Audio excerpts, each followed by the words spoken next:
Okay, so hopefully that's given you enough time to look at the question. And let's get started. So welcome to a talk on stress, the science of stress, and school behaviour systems. Now, I'm going to start with a quote that I'm going to keep referring back to, which is stress in the right doses, patterns, and timing makes the stress response system actually stronger and more capable. Now, that might sound like a piece of magic for us as educators. All we need to do is find the right dose, the right pattern, and the right timing of stress. And we're actually going to make our students more resilient. I mean, what a target. Now, unfortunately, much as that quote, in terms of what we understand in research is correct, to do that at an individual level, or to do that at a whole school level is actually incredibly complicated. Okay, that's not an easy thing to achieve. And because I am talking about school behaviour systems today, I want to make something clear about the way I'm using the term.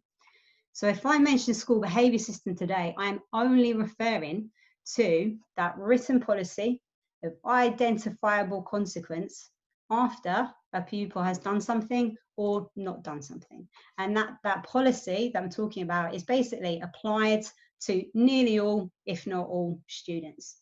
So what I'm not referring to in some of this is that surrounding, non-prescriptive, individualized support that makes up much of pastoral care or inclusion work. And that is not to devalue those things in any way. I think they're absolutely fundamental. The reason I've chosen today to focus on those written policies is because they're often something that's tinkered with a school when they're trying to adjust behaviour, and also because they're very measurable, okay, and because they're relatively equally applied to all. So let's have a look at the concept of rats in a maze. Let's say we want to teach the rat the way we want them to go through the maze, and a simple way we can do that is put some cheese down the right way and put electric shocks the wrong way. Okay, very simple. Now that's known as the conditioning theory of learning. Basically, we're using pain or punishment, in this term pain, and cheese or nutrition to effectively manipulate the rat into doing what we want it to do. So conditioning theory of learning is a theory of learning, i.e. there is an idea that we can perhaps teach behaviour through this method, and electric shocks are a form of manipulative stress in this example. Okay, so do we knowingly use manipulative stress in our school behaviour systems? Absolutely. Some of you might recognise this image. It was shared quite widely on Twitter about last year. And what you can see here is a 30-volt shock, a 60-volt shock, and a 120-volt shock for different kinds of behaviours. Now, I might argue that this isn't really teaching or learning behaviour. The reason I might say that is because, for example, if you take truancy, which is a 120-volt shock, I would say that the student probably knows they're supposed to be in lesson, knows that if they get caught, they're going to face a consequence, and probably knows that it will be specifically a 120-volt shock consequence. So I wouldn't necessarily say that this is teaching behaviour. In addition, you might argue that it is teaching relative values of behaviour. So, for example, it might be trying to teach that kissing teeth, which is a culturally targeted choice of behaviour, is twice as bad as dishonesty, which is twice as bad as untidy uniform. But personally, I'm not going to entertain that debate. I don't think that debate would ever end. So what I would say is that this is a way that people use to shape behaviour in large groups. Okay, and unfortunately, we do have students who repeat the actions on these lists. So what we tend to do in that situation is we increase the voltage. Okay, what you see here is a graduated response, and that voltage will get higher and higher, particularly if the student doesn't turn up for their electric shock. Now, I'm not going to imply that there aren't lots of other things that schools do to support with behaviour. What I am going to argue today is that manipulative stress in this format is not as powerful as we might believe it to be. And one of the reasons for that might be that it's actually based on incorrect assumptions. So first assumption, all rats are equal, or we can manipulate them into uniformity. Second assumption, all electric shocks will be assimilated equally. What I mean by that is we think we know how painful a 60-volt shock will be, roughly. Okay, that is an incorrect assumption. For example, I know plenty of students who would take a fixed term exclusion over a 2-hour Saturday detention. Okay, so those shocks, hopefully, I'll demonstrate today, are not felt equally. Now, I want to show you this image and I want you to think of, we're talking about stress today. So I want to talk about an individual student and their stress response balance, okay? We can do things for a student that actually are positive for their stress response system, okay? In this diagram, that would be adding weight to the blue side. Now, typically, the way to support a human being's stress response system and to make it protective, to make it resilient, is actually nurture, is nurturing care. And as the very first quote I pointed out says, some moderate, well-timed, well-patterned stress. If we get that right, remember, not only does it offset negative stress, but it actually could be protective. It can buffer a student against future negative stress that they haven't even experienced yet. Now, this was a little bit difficult to do, but what I tried to have a think about is, okay, if I map some aspects of a typical school behaviour policy to this image, okay, this is kind of what I came up with. Things that we add, sometimes things that we take away that are protective for the stress response system, such as taking away contact with peers, taking away physical activity. And then on the negative side, it's pretty easy to kind of say, right, these are negative stresses that we add. Now, here I'm actually interested in your kind of thoughts. So we're going to try the chat box function for the first time. So I'd like you to think about the balance of the time and the resources that your setting puts in to these two different sides. Okay, do you think that mostly your school is investing in the positive side, its time and its resources, mostly in the negative, or would you say there's a balance? So a little optional task here gives me a chance to kind of check out the chat box and see if I can see it. Type in the chat box if you think your school mostly invests its time and resources into positive, mostly negative, or if you think there's a nice balance between the two. So feel free to have a go. Yep, we've certainly got some in already. Try to balance the two. Thank you, mostly balanced, a little bit of negative. Okay, so there's definitely a range. Yeah, I'm hoping you can all see these. This is very, very interesting. Okay, mostly in the negative, not that far off. Negative. Okay, now that might actually be to do with your context, and I'll come on to that later, but thank you for those responses. Okay, what we do all know and recognize is the student who we just see that negative balance going down and down and down, where we're the ones kind of adding quite a lot of negative stress in terms of our policy. Okay, we find ourselves giving electric shock after electric shock after electric shock, often at the same time taking away the cheese. Okay, there's often that double impact that happens when we take students away from recreation time, take them away from enjoyable activities, that kind of thing. So in this situation, I guess I just have some questions. Firstly, how much positive input is going to be needed to actually redress that balance from both inside and outside of school? Do the people inside and outside of school actually have the capacity to provide that positive input? And how much of the weight of that balance is going to need to be dragged up by the child themselves? And do they have the capacity to do that? And if they do have the capacity to do that, how did they end up in such an imbalance in the first place? So what we're going to do here is we're going to get a little bit more scientific and a bit more technical. And part of that is, you see, if we are going to use manipulative stress, which we are going to do, It's a good idea to kind of understand, hopefully, the impact of that. So, welcome to a whistle-stop tour of the human stress response system. So I want you to start by imagining a kind of state of stability of mind and body, okay? And we're going to call that state homeostasis. Now, from our point of homeostasis, we sometimes have stress added to us, okay? In this case, I'm going to call it an adverse force. Now, that stress might be real, it might be just perceived, but it can feel real.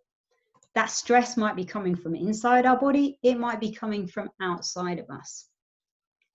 So these adverse forces are applied. Now, what that does is it triggers the stress response system. And what I mean by that is there will be physical changes and there will be behavioral changes. And that is really to A, keep us safe, and B, to help us return back to homeostasis. Now, when you have a healthy stress response system, that whole system is well controlled. What I mean by that is we're actually pretty good, we're pretty efficient at getting back to homeostasis. Also, when I say flexible, what I mean is we have a range of different responses with our stress response system, okay, for different situations. An opposite of that would be a child who repeatedly, every time they get stressed, falls back to using physical violence. Okay, they've got one response, they're using it very frequently with lots of different kinds of stress that's being applied to them. Now, the impact of having a healthy stress response system is massive. So it literally means that we are far more in control of our thoughts, our emotions, and our behavior. And that surely is fundamental to every adult and every child who works in any kind of community environment. That sets the stage for pretty much everything else. But unfortunately, the stress response system, in a way, is so powerful that when it's not working well, it's not working correctly, it actually causes dysfunction and change in all of the other major areas of the brain. It's extremely powerful. So right at the start, I gave you a quote that says, look, these are positive kinds of stress. Well, there are some kinds of stress that have dramatically negative effects on human beings. And that is overwhelming stress, chronic stress, so where it's over a long period of time, and stress that comes early in life. And we'll look more at that later. Now, I said, if you have a healthy stress response system, you're mostly in control of your thoughts, your emotions, and your behavior. Unfortunately, it is therefore exactly those areas which people with a dysregulated stress response system will struggle with, okay? And they are going to be very easily overwhelmed. And again, we'll look at reasons why they're easily overwhelmed later. But fundamentally, a lot of you will know this, long-term stress, long-term physical and mental health problems. Okay, it is saying this is ending in 10 minutes, which is very quick. So when it ends, just a reminder, go back to your link, re-log in, and I will reopen it. Okay, apologies for that. Don't know why that's happening. All right, now, I am passionate about talking about trauma and its links to education. I'm not going to spend a long time today talking about trauma, but I do have to mention it because what trauma involves is a long-term dysregulation of the stress response system. And one of the really useful things that has come out of all the clinical research that has been done into trauma is actually they found a bunch of changes, a bunch of things that really affect a child in an educational community. So I've got a little challenge for you here. Okay, I'm going to put these in the box. And I'd like you to have a guess in the chat box, just put the letters of which three of these you think have been found in published scientific research of children who've been maltreated. So if you think it's C, D, and E, put C, D, and E. So you get the opportunity to have a guess.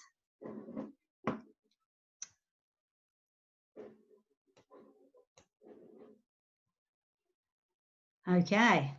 A lot of people going for B, a lot of people going for A and E.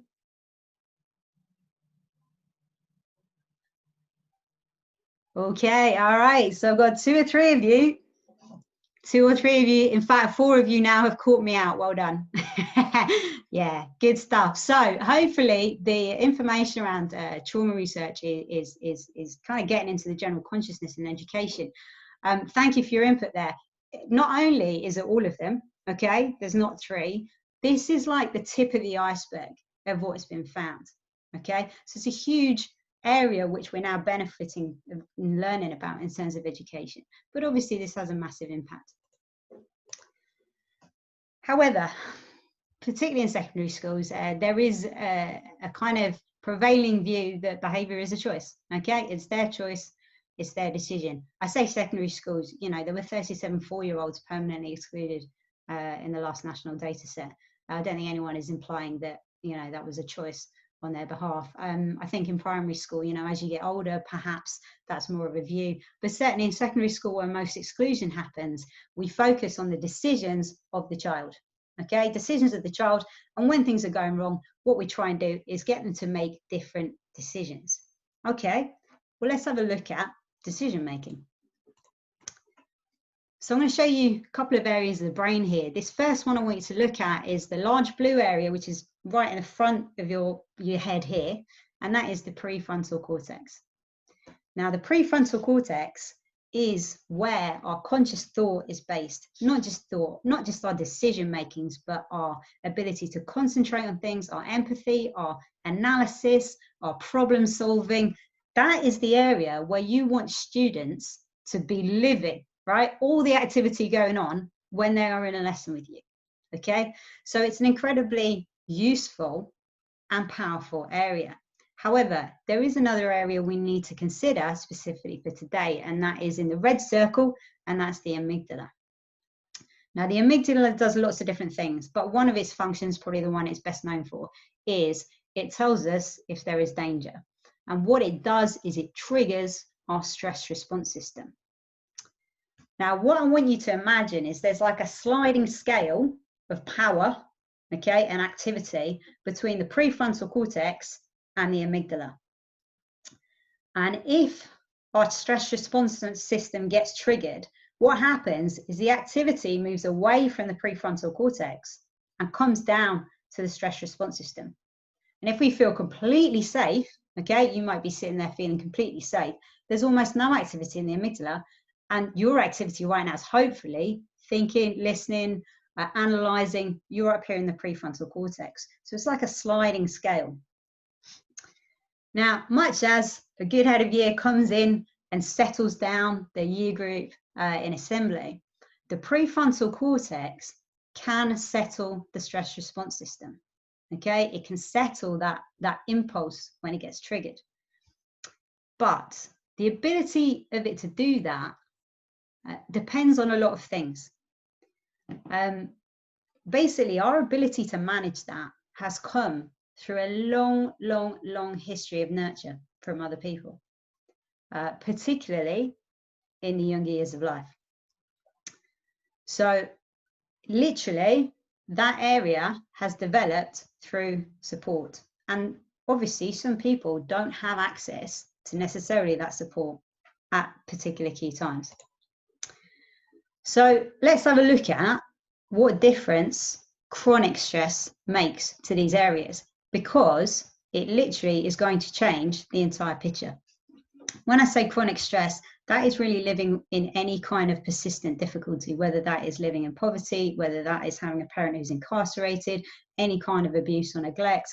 It could be living in an area with particularly high crime. It doesn't need to be more than one of these. It can be any kind of persistent source of kind of fear, all right? Living in an environment where the mind does not feel safe. So what effect does this have on the prefrontal cortex? Right. Chronic stress leads to something called dendritic atrophy in the prefrontal cortex. Now, if that doesn't mean anything to you, please stay with me.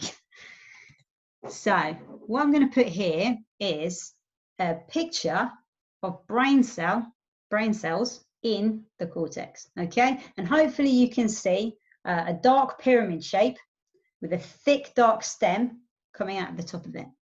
Now that is one brain cell. You've got the cell body, which is the pyramid, and something called the axon, which is the thick stem.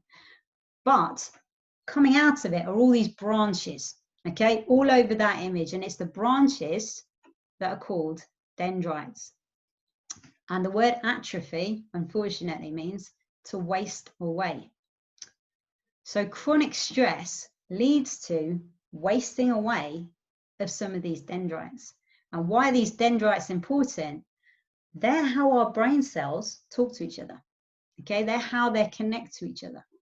So what you actually have after a period of chronic stress is actually weaker connection in the prefrontal cortex. And it gets less effective at actually regulating, settling down the amygdala and the stress response system. For those of you who are particularly interested in this kind of topic, I'm just put a link to a paper on the left-hand side, which actually found a correlation between the number of adverse experiences that had happened in childhood and the loss of grey matter in the prefrontal cortex. So it's a pretty powerful paper. Now, I've put a question mark up there because I am yet to find any research that says there is a benefit to adding stress to this kind of brain. So please, if you think you've seen something, if you are aware of anything, please pass it on to me, because every single bit of research I've read is, of course, saying the exact opposite. You cannot heal a stressed brain by adding stress. Let's have a quick look at a change with the amygdala. So as the prefrontal cortex is getting weaker with chronic stress, the amygdala is actually getting stronger. And those dendrites, those branches in the amygdala, are actually getting longer and connecting better. And what that does is it actually strengthens that emotional response to stress. I'm sure we all know kind of highly charged children with highly charged emotional responses. Okay, there's a lot of activity there. Now, in addition, both chronic stress and overwhelming stress actually can create something called hypervigilance. Hypervigilance is basically, I would describe it as the subconscious, consistent looking out for danger. Okay, constantly checking that what everything is and whether or not it's a threat. What that's actually meaning is there's far more activity in the amygdala, and the amygdala tends to fire and trigger that stress response system way more often. Okay, so actually it's almost like fear has gone from something we just stepped in and stepped out of to being something quite persistent. So let's pull that science together, and what I'm going to give you right now is a scenario, and I'm going to say that I'm a student in your lesson and you've just given me a second warning for talking, which obviously I've been doing a lot of. Now, that's always a little bit uncomfortable because we're in a class situation. I personally don't know anyone who's not triggered by being corrected or criticized in front of a room full of people. But, you know, so in this moment, you're giving me that warning. I'm going to say that my amygdala is kind of lifting me up a little bit, getting my stress response system a bit kind of elevated. Okay, so I'm feeling a little bit stressed. But here we actually have a bit of a problem because for me personally, my amygdala fires a lot. And not only does it fire a lot, it generally, I have a very strong emotional response. Okay, so in the battle between my prefrontal cortex and my amygdala and my stress response system is winning that battle.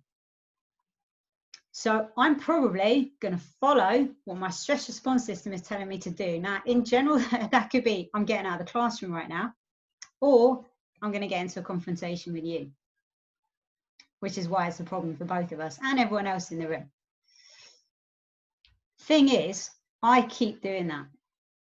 I'm one of those kids that never seems to think, that goes from different classroom to different classroom, making what we call the same mistake time and time again. Now, hopefully, with a bit of understanding, you might look at that and go, okay, so that thinking process, that decision process, is that really what was going on? Was I really consciously making a decision to follow that route, or was I more reacting? So this detention that I'm definitely getting because I just, you know, argued with you in front of the class or just walked out of the room. That detention, I can absolutely see that there may be a benefit for the class. I can see there may be a benefit for the teacher, you know, that bystander effect, or, you know, teachers need to be able to run their classrooms. Completely all for that.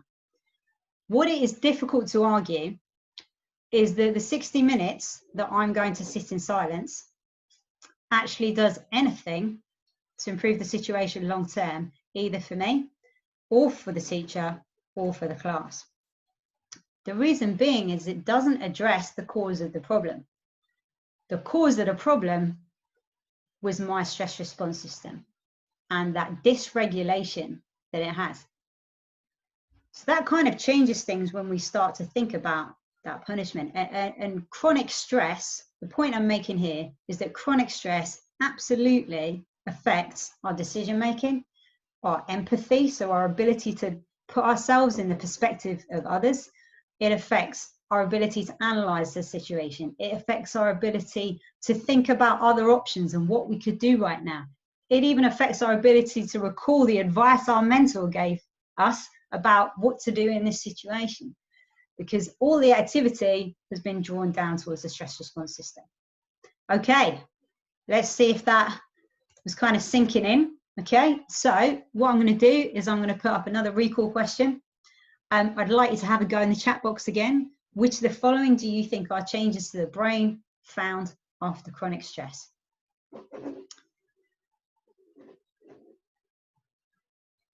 As the chat room not open? Ooh, let me see if I can do that. Oh yeah, no, we're up, we're going.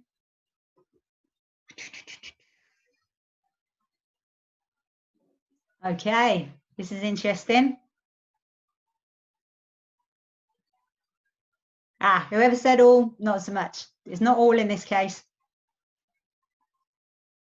All right, bit of a mix. We're very good with B and D, so well done, those of you who said that. So let's just have a little look at this. So basically, after chronic stress, there is more activity in the amygdala. Remember, there's more branches of those dendrites. They're communicating more. There's emotional response is stronger. And there's less connectivity because dendrites have been wasting away in that thinking part of the brain, in the prefrontal cortex. Okay, so basically, amygdala up, stronger, thinking part, prefrontal cortex down and weaker. Okay, so well done, really well done, those of you who put that together. It's taken me a long time to kind of learn any science around this, and much as I find it fascinating, sometimes it is quite challenging. Yeah, some of these articles are particularly dense. So let's bring all of that back to our school behaviour system. And in fact, let's think about school behaviour comparative to other schools. Now, at the top here, what I've put is a quote from a government requested independent review of school behaviour from a while back. Some of you might recognise that name. And firstly, it says, you know, schools should have a clearly communicated policy that is or must be used consistently. Now, firstly, I'm going to say I wouldn't have survived as a teacher in a classroom if I wasn't able to clearly communicate my expectations and to have a strong element of consistency in them. So I'm not against any of those things. I am going to try and argue with the sentence in red. So that says the absence of this consistency is one of the key factors in the failure of a school behaviour policy to sustain or support good behaviour. So my question is it that simple? Is it literally take a clear policy, be consistent in its implementation, and you will achieve good or outstanding behaviour? Is that such a fundamental driver? Now, I'm not trying to say it's not important. I'm saying, is it really so key? So I'm going to perhaps be a little bit controversial here. I'm going to offer a different hypothesis. What if overall school behaviour policies are not the primary driver of behaviour in schools? Which might sound like it's completely nuts. Just a little reminder, when I say school behaviour policies, I am not including individualised support, partial work, inclusion. They are part of school behaviour, absolutely. fundamental part, I believe. In this instance, what I'm referring to is that written policy, okay? That written policy of consequence that's applied to nearly all students, because remember, all schools need to make adjustments for students with special educational needs and disabilities. So let me try and make my case here. I'm going to show you some data on exclusions. Now, the only reason for that is that there isn't much nationally available data on behaviour. What we have is exclusions. If you look at this data, I want you to look at the numbers that go down from 1 to 10. And what you will see is a decrease in the rate of exclusion all the way down the line, both in permanent exclusions and in fixed term exclusions. So we could hypothesize that number 1 or 2 or 3, okay, those schools, if they're schools, are not being very successful at implementing their behaviour policy. Maybe they're not very clear, maybe they're not very consistent. And the schools 8, 9 and 10 with much lower rates of exclusion are actually being consistent, okay? Now, this is not some small data set, actually. This is a very large data set. But before I show you what this data actually represents, where it's come from, I just want you to have a look at how beautifully that linear correlation is made through that data. Okay, so all I've done is I've just plotted the points. Don't come at me, the maths teachers, I might not have done it very well. But I plotted the points as they come all the way down. And I'm like, that's an incredibly strong link to exclusion, whatever this data represents. Well, let's have a look at what it does represent. So this is the government data comparing 3,445 secondary schools by the level of economic deprivation in their area. So when we saw number 1 with the highest level of exclusion, okay, that was the schools in the bottom 10% of economic deprivation, or however you look at it, the highest level of deprivation. And that beautiful linear relationship comes all the way down, literally via economic deprivation of the area. Now, there aren't very many exclusions in primary schools, certainly in terms of permanent exclusions, but in case you're interested, I've just plotted the primary permanent exclusion data, 1 to 10, exactly the same. Highest level of deprivation to lowest level of deprivation. So here's where I'm going to make an alternative suggestion. What if the overall primary driver of behaviour in schools is in fact the level of stress? When I say the level of stress, I mean stress in individuals, stress in the community, stress in the environment, even stress in the structures of society. What if that actually has a far more significant impact than our written behaviour policy? When we look at the groups who are disproportionately excluded in this country, I think what you'll see is a group of people who are disproportionately affected by negative stress. And there are plenty of reports that highlight that these groups are. So if we are looking for something to have a dramatic change on behaviour, can it be done in an area of high stress with a clear, consistent, rigorous behaviour policy similar to what I was describing earlier, which we know already adds stress to an overstressed system? Could that be the right approach? Because it sounds to me like the higher the level of stress, the more negative impact that policy may have. So let's shrink the importance of the school behaviour policy for a moment. In the paper by Ungar and Perry on the left, what they did is they went, okay, so what are the determinants of our stress response system? Okay, what is it that actually the building blocks of how that is put together, whether it makes it resilient, whether it's not very resilient? And what they came up with was genetics, epigenetics, the experience in the uterus, so intrauterine experience. Now, these 3 could have a positive impact on a human being's stress response system, could have a negative, and 1/4 factor, 1/4 determinant that they found, which a lot of you will have heard of, which are adverse childhood experiences, or ACEs. And we know that they only have a negative impact on the stress response system. So essentially, in fact, let me link back to the question that I put right at the start. I actually also put this question on Twitter. Okay, so you can hopefully see the results up in the top left, and you can judge, you know, where you were in that group. And the question is asked by the paper, the second paper at the bottom. Okay, so is there a difference in age? Does it make a difference at what developmental age we are when we experience that adversity?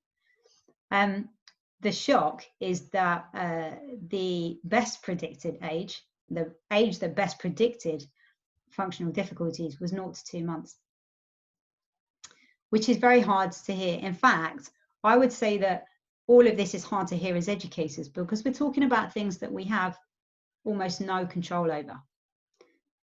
What I'm saying is that whether you are early years, whether you are primary school, whether you are secondary school, children are coming to you with differing, very, very different levels of resilience in their stress response system.